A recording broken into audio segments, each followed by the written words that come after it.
Hai guys, ketemu lagi bersama gue Agung di channel Gadot Cihuy.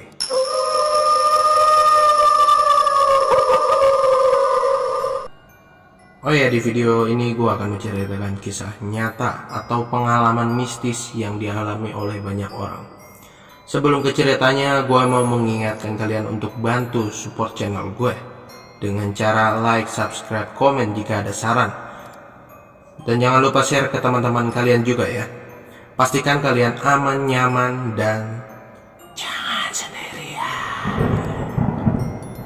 Oke, next. Kita langsung masuk saja ke ceritanya.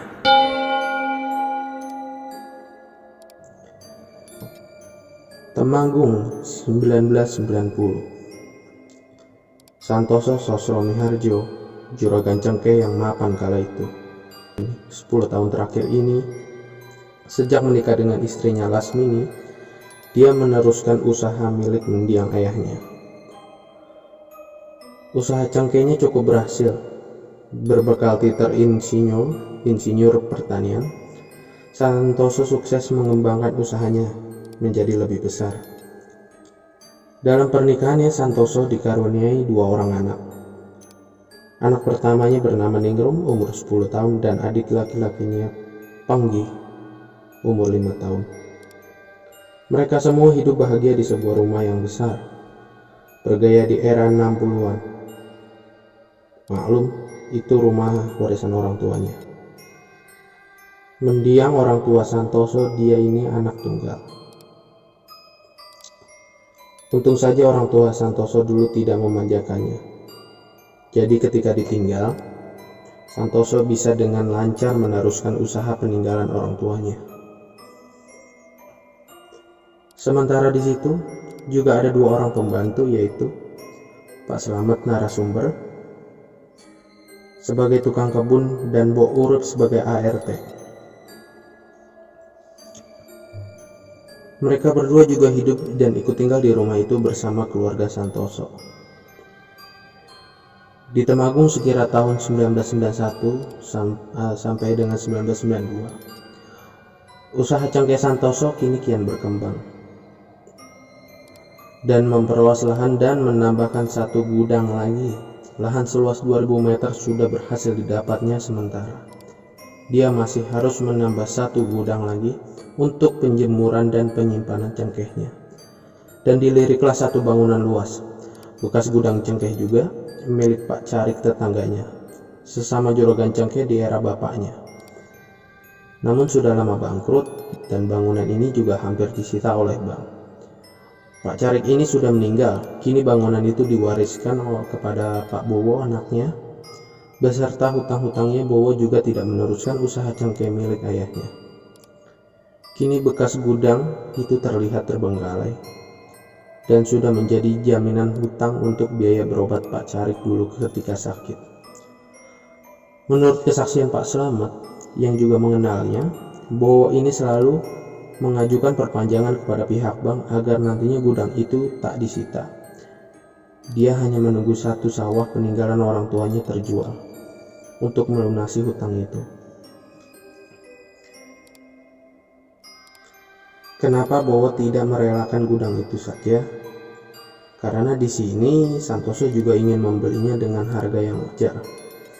Tapi ternyata setelah ditemui Santoso, Bowo memperlihatkan surat-surat dari mendiang ayahnya Pak Carik, yang mana salah satu isinya adalah tidak memperbolehkan gudang itu terjual. Tapi dahulu Bowo sebagai anak tertua malah diam-diam menjaminkan surat gudang itu ke bank. Di samping untuk kebutuhannya sendiri, uangnya juga digunakan untuk kebutuhan biaya berobat ayahnya, yaitu Pak Carik. Pak Slamet yang juga ikut mengantar Santoso dalam pertemuan itu sebenarnya agak ragu dengan pernyataan Bowo tentang bagaimana uang hutang itu digunakan. Pasalnya di desa Bowa terkenal sebagai pria yang gemar berjudi. Singkat cerita, Santoso pun pulang dengan keputusan tak bisa membeli gudang luas itu. Tapi dalam hatinya dia sangat menginginkannya karena tempatnya yang bagus dan strategis. Di sini dia mulai memutar otak untuk tetap bisa memiliki gudang itu. Lalu dihubunginya petugas bank tempat Bowo berhutang kebetulan orang itu adalah temannya. Setelah Santoso menanyakan perihal tanah gudang itu, dia mendapatkan informasi kalau tagihnya sudah macet hampir 1 tahun dan akan disita oleh pihak bank.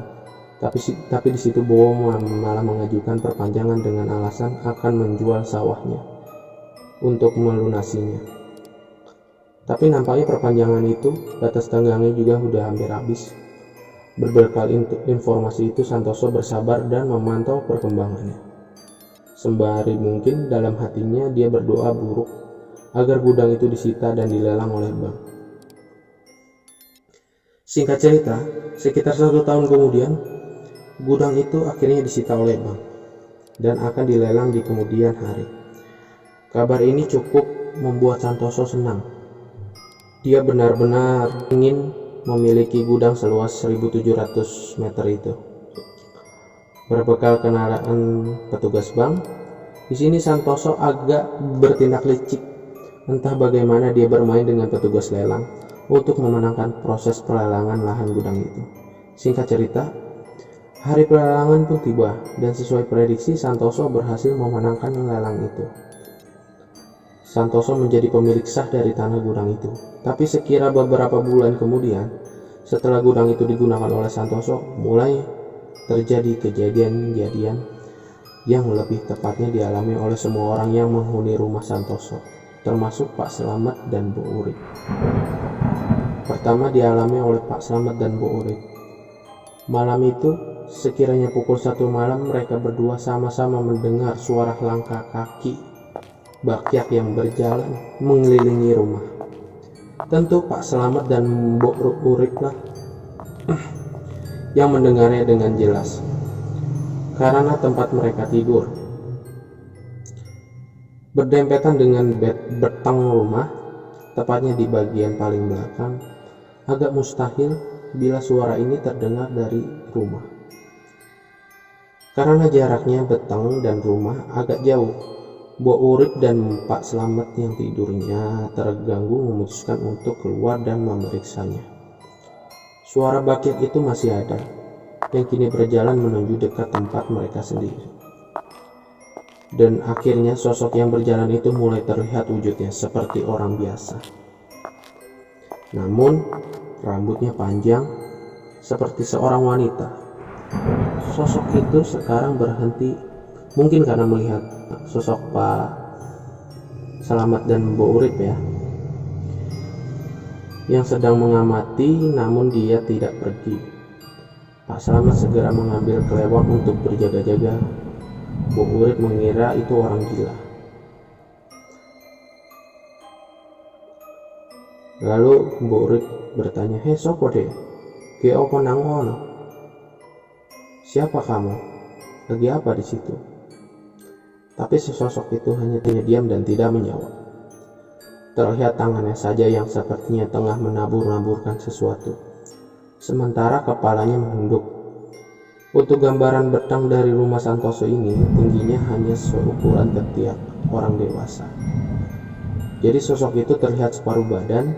Pak Slamet menghampiri sambil mengacungkan kelewang untuk menakut-nakuti dengan maksud mengusir orang itu. Sementara Bu Urip ikut berjalan di belakangnya.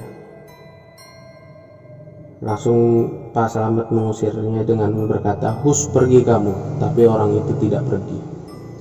Kini terlihat tangannya yang menabur-naburkan sesuatu ke atas. Pak Slamet dan Bu Urip mendekat dan menanyai kembali dan berkata, "Lungo dewong gendeng." "Hei, pergi kamu orang gila," kata Pak Slamet. Mendengar itu orang pun menoleh. Dan di sini Pak Slamet dan Bu Urip terkejut karena sosok itu tidak berwajah. Sambil terus menabur-naburkan sesuatu di atasnya, Pak Slamet dan Bu Urip pun berlari tunggang langgung menuju hunian. Setelah melihat itu, Pak Slamet dan Bu Urip meringkuk di balik pavilion hunian di belakang rumah. Di sini mereka sama-sama tak yakin. Bu Urip yang punya pengalaman melihat hantu berujar untuk ukuran demit itu terlalu nyata. Sementara menurut pengakuan Pak Slamet, sosok itu rambutnya berkibas-kibas, tertiup angin. Entah apalah itu. Lalu keesokan harinya Mbok Urip menyapu di luar beteng. Melihat ceceran tanah basah, dia menyapu dan ternyata ceceran tanah itu hampir mengelilingi rumah Santoso. Lantas Mbok Urip segera membicarakannya dengan Pak Slamet. "Jangan-jangan tanah kuburan ya, Mat?" ujar Mbok Urip. Pak Slamet yang mulai mempunyai firasat buruk ingin menceritakannya kepada juragannya. Tapi rasanya percuma karena Santoso ini orang berpendidikan. Tak mungkin peduli dengan hal-hal seperti itu. Meskipun Pak Slamet ini orang kepercayaannya dan umurnya hampir sebaya, dia tetap memutuskan untuk tidak menceritakan semua ini kepadanya. Tepat di malam harinya, terjadi hal-hal aneh kepada salah satu pegawai di gudang cengkeh baru milik Santoso. Sebut saja Agus. Tiba-tiba saja malamnya Agus sowan ke rumah juragan Santoso. Dia mengundurkan diri dan meminta sisa gajinya. Santoso mencoba bertanya apakah dia ada masalah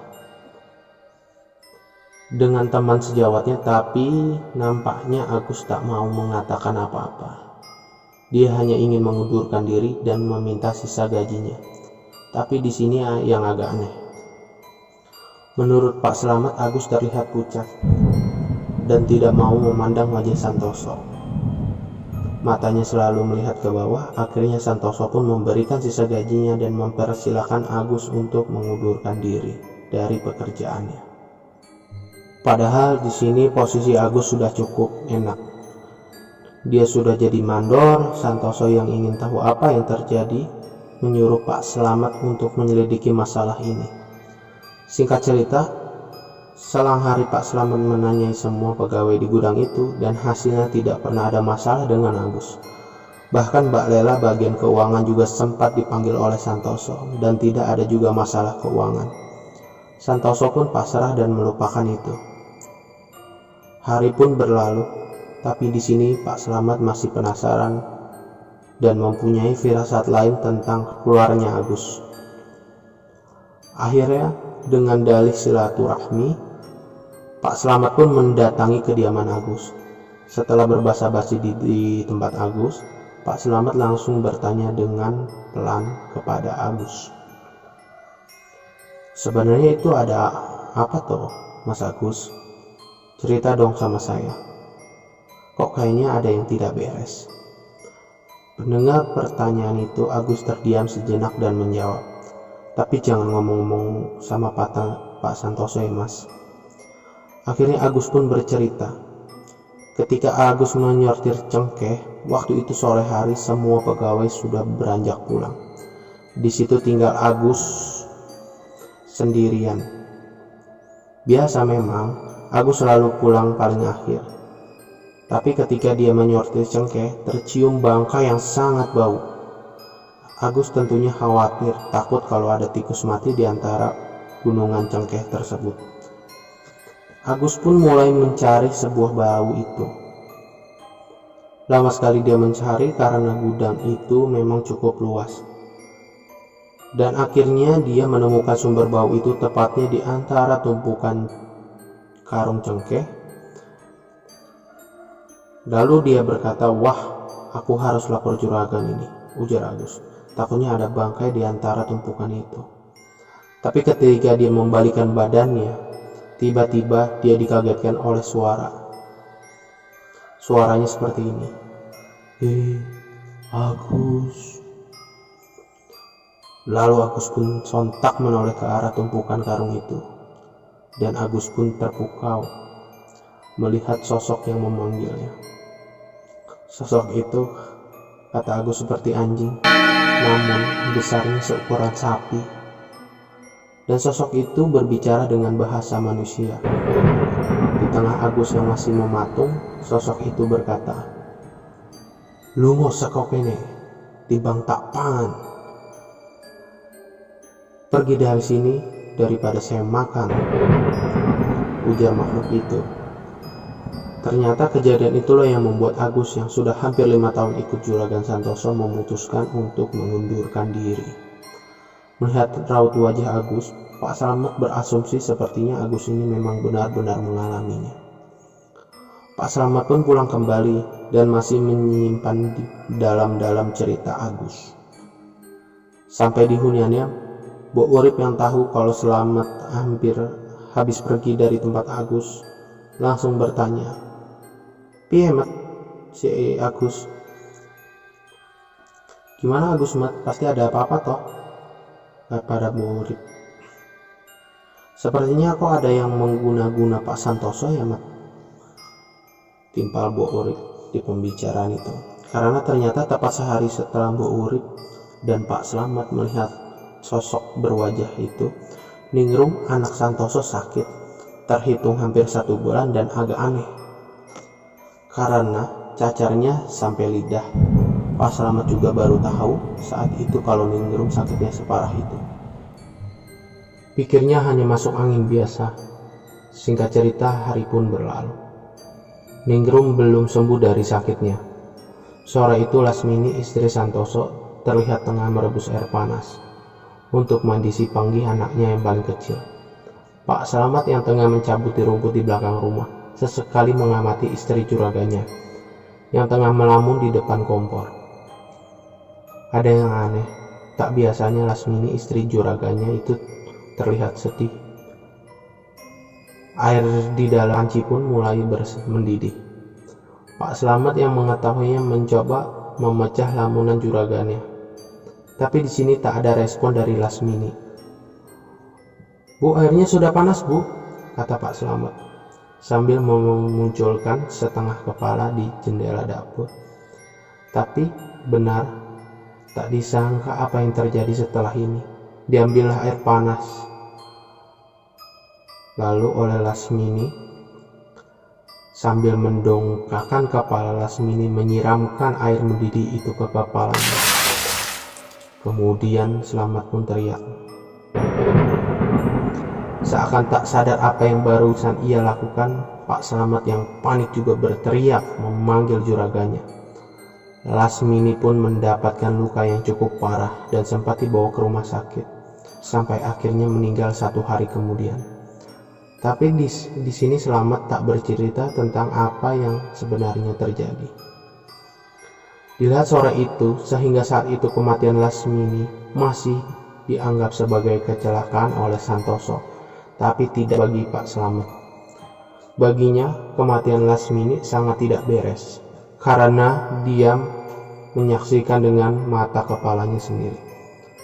Lasmini istri juragan menyiramkan air mendidih ke kepalanya sendiri, membawa duka yang cukup mendalam bagi keluarga Santoso, tak kecuali Pak Slamet dan Bu Urip. Pasalnya meski hanya pesuruh, Lasmini selalu memperlakukan mereka seperti keluarga sendiri, seperti makan bersama, membelikannya pakaian, dan lain-lain. Masih dalam masa berkabung setelah kepergian Lasmini, Ningrum anak sulung Santoso belum juga sembuh. Bahkan menurut kesaksian Bu Urip kepada Pak Slamet, cacar air Ningrum semakin parah, menjalar sampai lubang telinga, lubang hidung, dan lidah. Keadaannya memprihatinkan. Sudah hampir 2 bulan ini Ningrum hanya terbaring di tempat tidurnya. Bahkan ketika ibunya meninggal, dia tidak sempat melihat jasadnya untuk terakhir kalinya. Sementara itu, ada hal janggal yang sebenarnya sempat terabaikan, yaitu nasi yang cepat busuk. Itu terjadi pada keluarga ini. Bu Urip sebagai pramusaji sempat dimarahi oleh juragannya perihal nasi yang busuk atau basi ini. Tapi ya mau bagaimana lagi, padahal itu nasi baru yang ditanam esok hari. Namun siangnya sudah membusuk, menguning, dan berlendir. Singkat cerita, hari pun berlalu. Terjadi kepiluan lagi di suatu hari. Belum genap 40 hari Lasmini meninggal, kini Ningrum si sulung pergi untuk selama-lamanya menyusul ibunya. Kejadian esok hari seperti biasa. Setiap pagi Mbok Urip hendak pergi ke kamar Ningrum untuk memberikannya makan. Mbok Urip melihat hal yang tak biasa. Ningrum tertidur dengan tengkurap, dengan selimut yang menyingkap. Dengan pelan-pelan Mbok Urip pun mencoba membangunkannya, tapi tak direspon. Di sini Mbok Urip sudah mempunyai firasat yang tak enak. Dengan perlahan dia memegang kaki Ningrum. Sudah dingin. Mbok Urip yang takut langsung bergegas melaporkan kepada juragannya. Santoso datang dengan wajah yang panik. Begitu juga dengan Pak Slamet yang tengah menggendong si Penggih, yang ikut terbangun karena kehebohan pagi itu. Dihampirinya tubuh Ningrum oleh ayahnya. Dengan suara bergetar seakan-akan tahu hal buruk yang terjadi, Santoso memegang tubuh anaknya, menggoyang-goyangkannya. Karena tak kunjung dapat respon, Santoso langsung membalikkan badan Ningrum dengan perlahan. Nampak agak kesulitan karena badan Ningrum sudah kaku. Seketika Santoso sadar anaknya sudah tiada. Dia menangis terisak dengan suara parau. Pak Slamet segera menyerahkan Penggih, yang juga menangis, ke Mbok Urip untuk dibawa keluar.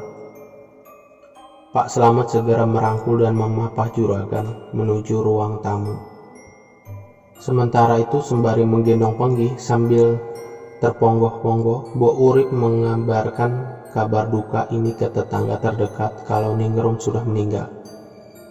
Sejak kepergian Ningrum ini, Mbok Urip dan Pak Slamet diminta untuk tinggal di rumah utama untuk menjaga Penggih. Sementara itu perihal nasi busuk itu terus saja terjadi, tapi nampaknya Santoso belum menyadari atau peduli tentang kejanggalan-kejanggalan yang belakangan ini menimpa hidupnya. Sampai pada suatu hari ketika Santoso, Penggih, Pak Slamet dan Mbok Urip menonton TV, terdengar ledakan dari teras depan rumahnya. Dar! Santoso yang pertama kali keluar untuk memeriksanya. Seketika terkejut dan memanggil Pak Slamet terlihat di situ. Lantai teras sudah pecah dan menonjol keluar. Pak Slamet dan juragannya pun memegang lantai itu. Terlihat sedikit asap dan agak hangat. Santoso mencoba melogikakan kejadian ini. Dia memperkirakan ini adalah akibat dari penuaian gas yang dihasilkan oleh sepiteng. Tapi Santoso juga agak keheranan.